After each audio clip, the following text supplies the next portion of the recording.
You want to move up in your career.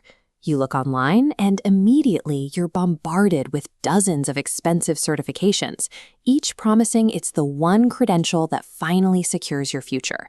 So you start collecting them. But professional credentials don't work like a punch card where having more is always better.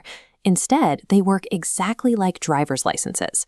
If your only goal is to ride a lightweight scooter around town, paying thousands of dollars and spending months training for a commercial heavy truck license is a massive waste of resources. Buying a certification before you explicitly define your exact career destination is throwing capital away. Your strategy has to come before your wallet. Protecting your wallet matters here because the certification industry relies on a very specific illusion. They market these tests as one-time purchases, when in reality they operate like recurring financial subscriptions. This chart lays out the problem. On the left is the perceived cost, usually just the sticker price of the exam. On the right is the true total cost you actually end up paying.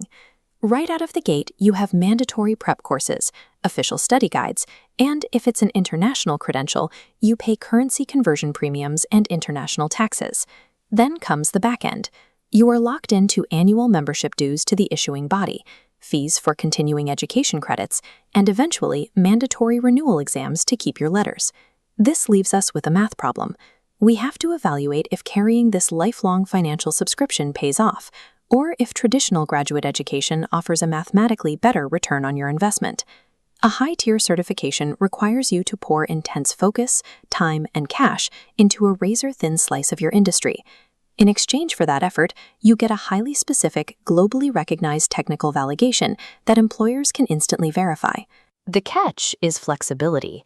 You are locking yourself into one highly specialized track. If you decide to pivot to a different industry 3 years down the line, that hyper-niche credential becomes non-transferable dead weight. Meanwhile, you are still carrying the physical and financial burden, traveling to testing centers and paying continuous maintenance fees just to keep the title active. Elite certifications are high-risk, high-reward tools. They strictly demand absolute, unwavering certainty about your long-term career trajectory to justify the cost. This chart compares the options. When you run the numbers over a decade, the total life cycle cost of a high-end certification often matches and sometimes exceeds the tuition of a master's degree at a state university. Instead of grinding through solo study for a single exam, a master's degree asks you to dedicate 1.5 to 2 years inside a broad, structured academic environment. The payoff is gaining deeper structural problem-solving skills and, crucially, access to a permanent alumni network. Certification prep is inherently isolating. A master's cohort forces you into a room with peers and professors, building organic, long-term relationships. That network activates over the span of your entire career, providing referrals, partnerships, and insights.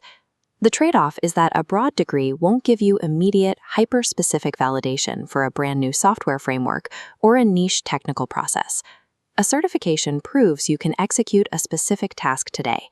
A master's degree builds the resilient network and cognitive flexibility you need to survive industry shifts tomorrow.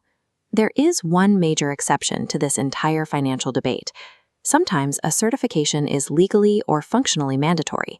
If you want to perform formal public audits or handle classified government IT systems, the law dictates exactly which license you must hold.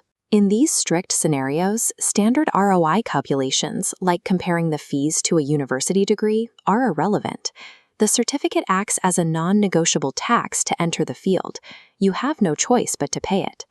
If a certificate is the non-negotiable entry requirement for your chosen profession, pay the premium, but never overpay for extra, non-mandatory badges just to pad your resume. To figure out exactly where to allocate your career development budget, look at this flowchart. Start here. Do you know your exact target role? If no, hold your cash. Stop collecting certificates and focus on free skill building until your destination is clear. If you do know your role, ask the next question. Is a specific certificate a rigid legal or functional requirement for that job? If yes, the debate ends there. Buy the certification. If it is not legally required, you have to do the math. Does the lifetime cost of getting and maintaining this credential approach the tuition of a state master's degree? If the cost is higher, take the master's route for broader career resilience. If it's lower and it targets the exact skills you need, buy the certification.